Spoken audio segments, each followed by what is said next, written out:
안녕하십니까. 오늘은 요한복음 제54강을 공부합니다.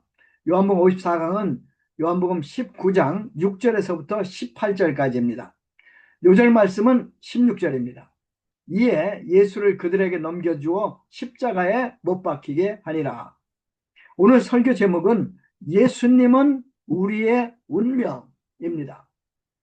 지난 주일 우리는 예수님께서 우리의 수치와 부끄러움을 대신 담당하셨다는 사실을 살펴보았습니다.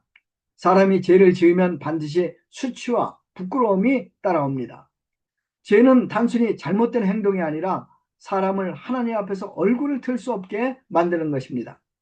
그러나 예수님께서 우리의 수치를 대신 지셨기 때문에 우리는 더 이상 수치 가운데 사는 사람들이 아닙니다. 우리는 하나님의 자녀로, 그리고 더 나아가서 하나님 나라 상속자로 부름받은 사람들입니다. 오늘 설교 제목, 예수님은 우리의 운명입니다. 요한복음 19장은 예수님의 재판과 십자가의 사건을 자세히 기록하고 있습니다. 예수님은 총독, 로마 총독 빌라도 앞에 서 계십니다. 대제사장들과 군중들도 그 자리에 서 있습니다. 겉으로 보면 이 장면은 예수님이 재판을 받는 장면처럼 보입니다. 그런데 우리가 요한복음 시선으로 보면 실제로는 정반대라는 것을 여러분 아십니까? 예수님이 재판을 받는 것이 아니라 사람들이 예수님 앞에서 자신의 운명을 결정하고 있는 장면입니다. 누군가는 예수님을 거부하고, 누군가는 침묵하고, 누군가는 두려움 때문에 진리를 외면합니다. 그리고 바로 그 선택이 바로 그들의 영원한 운명을 결정하게 됩니다. 사랑하는 여러분, 사람의 운명은 결국 한 가지 질문 앞에서 결정됩니다. 당신은 예수 그리스도를 어떻게 대하십니까? 요한복음 19장은 바로 그 질문을 우리에게 던지고 있습니다. 1파트, 예수님 앞에서 자신들의 운명을 결정한 사람들, 6절에서부터 16절까지입니다. 예수님을 신문하던 빌라도가 마침내 이렇게 말을 합니다. 너희가 그를 데려다가 십자가에 못 박으라. 나는 그에게서 아무 죄도 찾지 못하였노라. 나는 그에게서 아무 죄도 찾지 못하였노라. 그렇습니다. 재판관인 빌라도는 예수님이 무죄하다는 것을 확신합니다. 그러자 유대인들은 예수님을 왜 십자가에 못 박게 하는지 새 제목을 말합니다. 7절을 보십시오. 예수님은 자신을 하나님 아들이라 주장하였기 때문에 죽어야 한다는 것입니다. 그의 죄 신성모독이라는 것입니다. 그가 자신을 하나님 아들이라고 선언했기 때문에 그는 죽어야 한다는 것입니다. 빌라도가 하나님의 아들이라는 말을 들었을 때 갑자기 두려움에 사로잡히게 됩니다. 왜 그랬을까요? 그것은 빌라도의 깊은 마음속에서 이 대제사장들이 주장하는 이 주장이 사실일 수 있다고 생각했기 때문이에요. 빌라도는 이제 이 유대를 다스리는 로마 총독으로 분명히 예수님과 예수님이 행하신 많은 기적들에 대해서 들었을 것이 틀림없습니다. 예수님 얼마나 많은 병자를 고치십니까? 예수님은 죽은 자도 살리시지 않습니까? 이런 소식을 들은 빌라도는 이분이 혹시 진짜 하나님의 아들이 아닐까 이렇게 생각하게 됩니다. 그럼 다시 안으로 들어가서 예수님께 묻습니다. 내가 어디서 왔느냐? 그런데 예수님은 이 빌라도의 질문에 아무 대답도 하지 않으십니다. 그러자 빌라도가 이렇게 말하지 않습니까? 내게 말하지 아니하느냐? 내가 너를 놓을 권한도 있고 십자가에 못 박을 권한도 있는 줄을 알지 못하느냐? 자, 예수님이 이렇게 대답하십니다. 11절 보십시오. 예수께서 대답하시되 위에서 주지 아니하였다면 나를 해할 권한이 없었으리니 그러므로 나를 내게 넘겨준 자의 죄는 더 크니라. 예수님께서 지금 빌라도에게 하나님의 주권을 가르치십니다. 영적인 권세뿐 아니라 세상의 모든 권세도 결국 하나님으로부터 왔다고 주님은 말씀하시는 것입니다. 빌라도의 권력도 결국 하나님께서 그에게 주신 것입니다. 그러므로 하나님이 원하실 때 언제든지 그것을 거두어 가실 수 있습니다. 이 말을 들은 빌라도 더 두려워졌습니다. 빌라도는 다시 한번 예수님을 놓아주려고 시도합니다. 12절을 보십시오. 이때부터 빌라도가 예수를 놓으려고 힘썼으나 유대인들이 소리질러 이르되 이 사람을 놓으면 가이사의 충신이 아니니이다. 무릇 자기를 왕이라고 하는 자는 가이사를 반역하는 것이니이다. 이것은 협박이죠. 여기서 이들이 쓴 단어, 이 사람을 놓으면 가이사의 충신이 아니다. 이 가이사의 충신, 원래 말 그대로 번역하면 가이사의 친구예요. 아미쿠스 체자리스. 그러니까 가이사의 친구, 이 말은 공식 칭호인데 누구에게 주느냐면 황제 신임받는 사람들에게 수여되는 공식 칭호가 바로 아미쿠스 체자리스, 가이사의 친구라는 칭호였습니다. 빌라도는 아마 이 칭호를 얻었던 것으로 보입니다. 그런데 이 칭호를 잃은 자는 직위뿐 아니라 생명까지도 위태로웠습니다. 빌라도 시대에 이집트 한 총독이 이 칭호를 잃어버립니다. 그리고 곧 자살을 하고 맙니다. 빌라도가 이 말을 듣자 크게 두려워했습니다. 그리고 예수를 결국 끌고 나와 세우고 자신은 재판석에 앉습니다. 자, 그러자 유대인들이 말합니다. 그러자 빌라도가 유대인들에게 이렇게 말하죠. 보라, 너의 왕이로다. 무리는 외칩니다. 없애라, 십자가에 못 박으소서. 빌라도가 다시 묻습니다. 내가 너희 왕을 십자가에 못 박으랴? 대제사장들이 외칩니다. 가이사 외에는 우리의 왕이 없나이다. 유대 신학에 따르면 오직 하나님만이 하나님 백성 이스라엘의 왕이십니다. 이사야 52장 7절에 따르면 복음, 기쁜 소식은 내 하나님이 통치하신다는 것입니다. 내 하나님이 왕이시다 이런 말이죠. 그런데 하나님의 종들이라고 하는 대제사장들이 이제는 로마 황제만이 자신들의 왕이라고 지금 고백하고 있는 것입니다. 참으로 놀라운 일입니다. 그들은 로마를 미워했습니다. 로마 통치로부터 해방을 기다리고 있었습니다. 그러나 예수님을 죽이기 위해서는 그들은 스스로 충성스러운 황제의 종들처럼 행동하고 있습니다. 이들 거짓말하는 자요 살인자들이었습니다. 빌라도는 소요만 더 커지는 것을 보고 결국 예수님을 넘겨주어 십자가에 못 박히게 합니다. 16절. 이에 예수를 그들에게 넘겨주어 십자가에 못 박히게 하니라. 마태복음에 따르면 빌라도는 그 물을 가져오라고 해서 무리 앞에서 손을 씻으면서 이렇게 얘기해요. 이 사람의 피에 대해 나는 무죄하다. 너희가 당하라. 이렇게. 빌라도는 군중들을 두려워하고 자리를 지키기 위해서 양심을 팔아먹고 그들의 뜻에 굴복합니다. 빌라도가 예수님을 십자가형의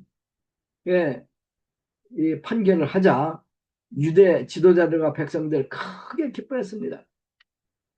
그들은 자신들의 대적, 신성 모독자를 정죄하고 로마를 통해 그 판결을 집행했다고 생각했습니다. 그러나 여러분, 그들 모두 착각했습니다. 이날 재판을 받은 분은 주 예수님이 아니라 그들 자신이었습니다. 그들은 스스로에게 신성모독자라는 판결을 내렸습니다. 그 판결로 그들은 그들의 영혼을 지옥으로 보냈습니다. 빌라도 역시 예수님을 십자가에 못 박도록 판결함으로써 자신을 하나님의 아들을 죽인 범죄자로 만들어버립니다. 매주일 모든 교회에서 사도신경을 외우며 본디오 빌라도의 고난을 받으사라고 많은 신자들이 신앙 고백을 합니다. 사랑하는 성도 여러분, 예수 그리스도는 하나님의 아들이십니다. 또한 이 예수님은 모든 사람의 심판자이십니다. 한 사람의 운명, 이 예수님을 어떻게 대하느냐에 따라 결정이 됩니다. 예수님을 거부하면 심판이 있습니다. 예수님을 믿으면 생명이 있습니다. 그래서 우리는 이렇게 말할 수 있는 것입니다. 예수 그리스도는 우리의 운명입니다. 사랑하는 성도 여러분, 예수님은 여러분에게 누구십니까? 이 파트, 예수님은 하나님께 가는 유일한 길입니다. 16절에서 18절까지입니다. 16절에서 18절 제가 읽겠습니다. 그들이 예수를 맡음에 예수께서 자기 십자가를 지시고 해골이라 하는 곳에 나가시니 히브리 말로 골고다라. 그들이 거기서 예수를 십자가에 못 박을새 다른 두 사람도 그와 함께 좌우편에 못 박으니 예수는 가운데 있더라. 십자가형 모든 처형 방법 중에서 가장 수치롭고 가장 끔찍한 형벌이었습니다. 본래 이 십자가형은 페르시아의 처형 방식이었습니다. 페르시아인들은 땅을 거룩하게 여겼기 때문에 범죄자들의 시체로 땅을 더럽혀지는 것을 피하려 했던 것으로 보입니다. 그래서 그들은 죄인들을 십자가에 못 박아서 천천히 죽도록 내버려 두었습니다. 이 처형 방식은 페르시아에서 카르타고에서 다시 로마로 전해졌습니다. 그러나 로마에서는 이 처형은 로마인에게는 적용을 하지 않습니다. 오직 노예나 피지배층의 중범죄들에게만 적용을 하였습니다. 사형 선고를 받은 자는 자기 십자가를 직접 지고 자기 사형장으로 가야 했습니다. 채찍질을 당하신 예수님, 그 무거운 십자가를 지고 골고다 언덕을 오르십니다. 가는 길에 여러 번 넘어지십니다. 예수님이 가는 그 길은 예수님의 피로 물들었습니다. 골고다에 이릅니다. 예수님은 십자가 위에 눕혀집니다. 군인들은 예수님의 손과 발에 못을 박기 시작합니다. 큰 대못이 사정없이 예수님의 손과 발을 뚫고 십자가에 박힙니다. 주님의 애마디 소리가 골고다 언덕을 뒤덮습니다. 그러나 예수님이 겪으신 고통은 육체적인 고통만이 아니었습니다. 하나님의 아들이 우리의 모든 죄, 세상 모든 죄를 지고 십자가에서 이 형벌을 받으실 때 하나님 아버지께서도 자기 아들을 버리실 수밖에 없었습니다. 그때 하나님의 아들은 외칩니다. 엘리 엘리 라마 사박다니, 나의 하나님 왜 나를 버리시나이까.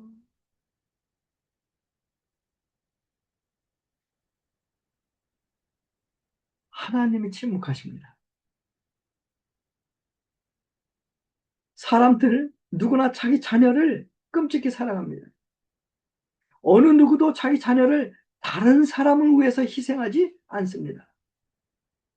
그러나 우리 하나님은 자신을 미워하고 자신의 아들을 죽이는 그 죄인들을 위해 자신의 독생자를 십자가에 내어 주셨습니다. 아들이 엘리 라마 사박단이라고 부르짖을 때에도 하나님은 꼭 참으시고 응답하지 않으십니다. 왜 그렇게 하셨을까요? 그것은 예수님으로 우리의 모든 죄값을 온전히 받게 하고 우리를 죄로부터 지옥으로부터 구원하시기 원하셨기 때문입니다. 이 예수 그리스도 안에 나타난 하나님 아버지의 사랑은 절대적입니다. 누구든지 이 사랑을 믿고 그 사랑에 거하는 자는 모든 죄를 용서받습니다. 그리고 구원을 받습니다. 이 사랑 안에 거하는 자는 참된 복을 누립니다. 더 이상 인간적인 사랑에 목마르지 않습니다. 그런데 우리가 여기서 한 가지 분명히 깨달아야 할 진리가 있습니다. 그것이 무엇입니까? 예수님의 십자가형을 통해서 우리는 예수님의 피만이 우리 죄를 사하는 유일한 길임을 알아야 합니다.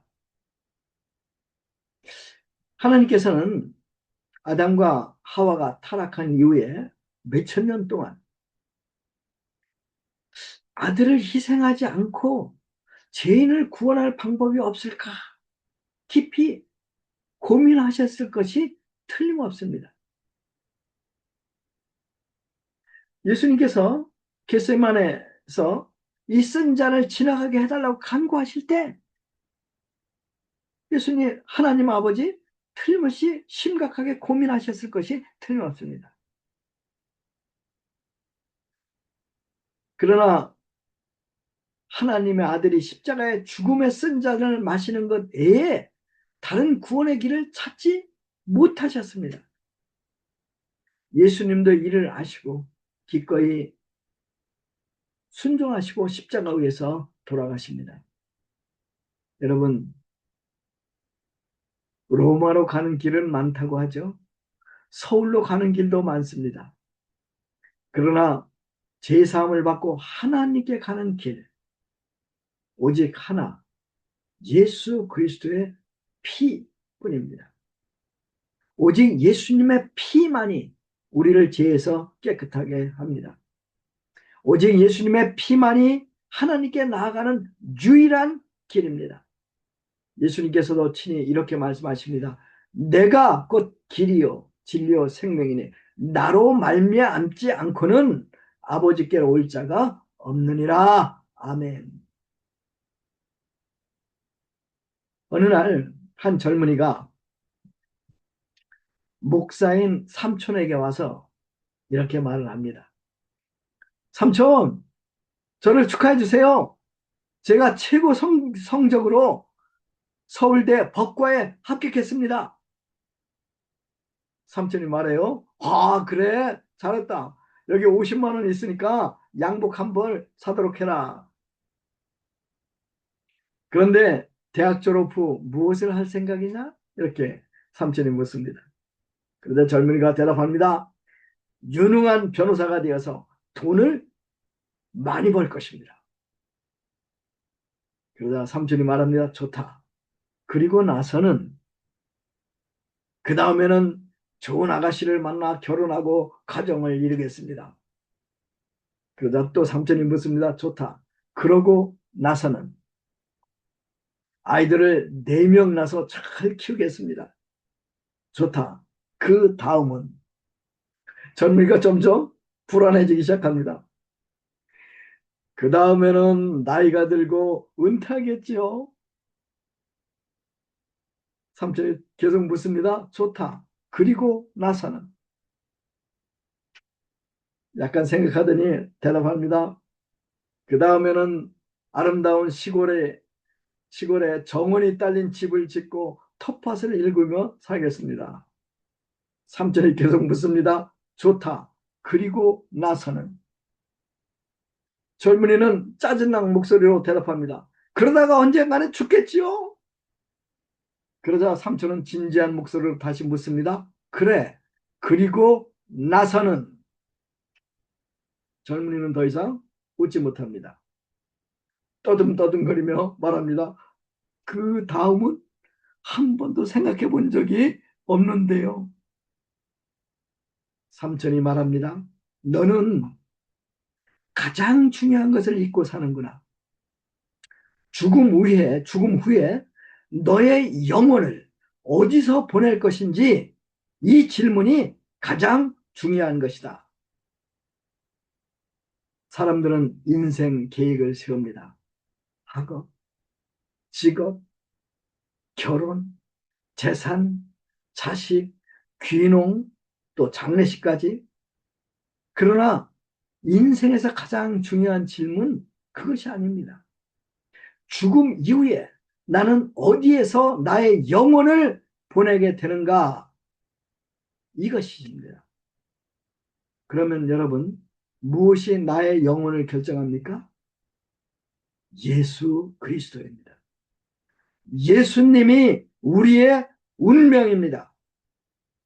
예수님을 거부하는 사람에게는 십자가가 심판이 됩니다. 그러나 예수님을 믿는 사람에게는 십자가가 구원의 문이 됩니다. 사랑하는 여러분, 예수님은 여러분에게 누구십니까? 기도하겠습니다. 하나님 아버지, 저희들의 눈을 열어주셔서 예수님이 누구인가 알게 도와주십시오. 예수님은 하나님의 아들이요. 예수님은 저희들의 구주이십니다. 예수님은 저희들의 죄를 위해서 십자가에 못 박혀 죽으시고 3일 만에 부활하셨습니다. 이것을 제가 믿고 고백합니다. 감사합니다. 예수님의 이름으로 기도했습니다. 아멘.